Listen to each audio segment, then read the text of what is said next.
Hey, to connect OPPO Enco Air 3 Pro with any Android phone, first of all you will have to open the charging case and take a look for this indicator.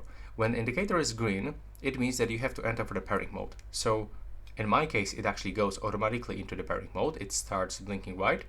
But if it doesn't work in your case, you will have to grab both of them and click and hold right here in this sensors. So let's do this.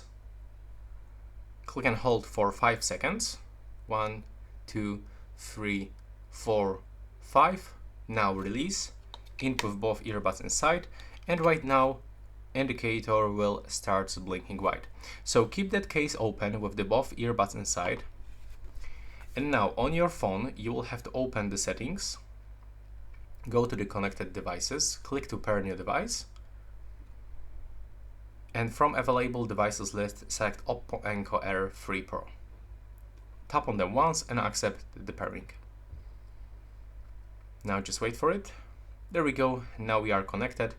And additionally, you can download the Hey Melody application from the Google Play Store to connect this earbuds into the OPPO application. So yeah, this is it. You can just click install button and now wait until it will be downloaded and accept every permission to be connected. So that's all for this video. Right now, please subscribe to my channel and see you in my next videos.